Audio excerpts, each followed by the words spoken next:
Assalamualaikum warahmatullahi wabarakatuh. Salam sejahtera untuk kita semua.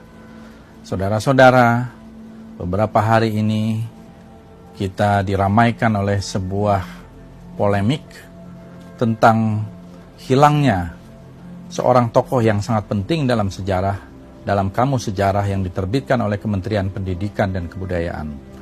Tokoh itu adalah Kiai Haji Hashim Asy'ari. Kiai Haji Hashim Asy'ari seorang tokoh yang juga telah menjadi pahlawan nasional, pendiri Nahdlatul Ulama, dan penggagas dan yang mengeluarkan resolusi jihad tahun 1945 sehingga menggerakkan arek-arek Surabaya untuk melawan upaya kolonialis baik Inggris maupun Belanda untuk kembali menjajah Indonesia, ternyata tidak ada di dalam kamus sejarah. Hilangnya Kiai Haji Hashim Asy'ari dari kamus sejarah ini adalah sebuah peristiwa yang menurut saya sangat penting. Karena kamus ini dibuat, diterbitkan, dan telah ada ISBN-nya oleh Kementerian Pendidikan dan Kebudayaan. Dan tentu saja polemik ini lebih ramai karena justru ada tokoh-tokoh PKI di dalam kamus itu.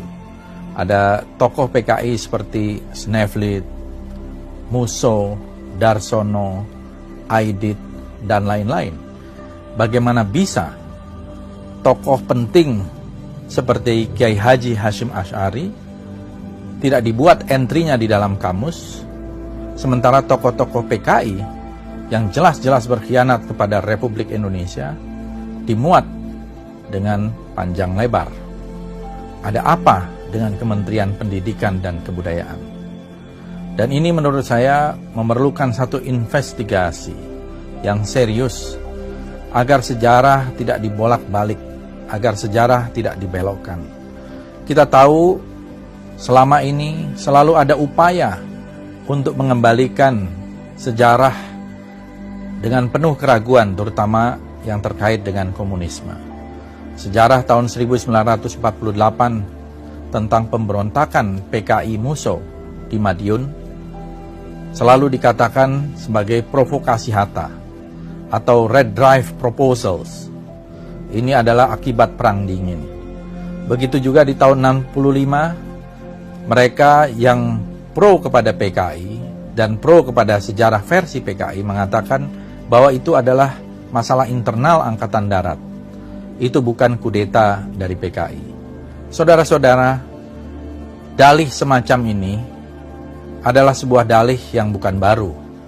Tetapi kita tahu bahwa semua buku kesaksian dan juga pelaku-pelaku ya, yang waktu itu masih hidup, yang kita percayai, dan mereka adalah orang-orang yang pro kepada Republik seperti Muhammad Hatta, menjelaskan peristiwa 48 adalah sebuah kudeta yang didalangi oleh Musso dan kawan-kawan ingin menjadikan Republik Indonesia menjadi negara komunis, bagian dari Soviet ketika itu.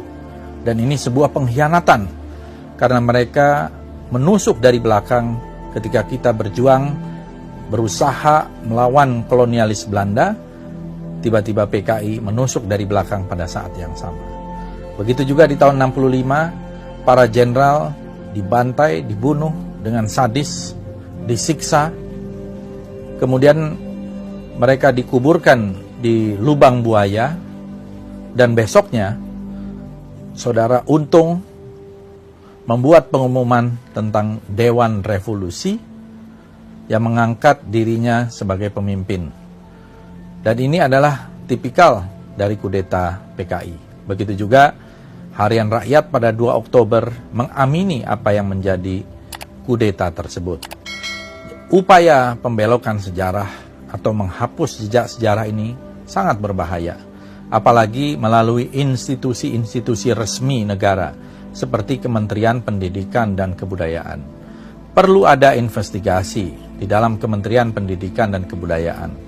Apakah ada anasir-anasir yang memang pro-komunis, pro sejarah komunis, dan ingin menghapus sejarah itu?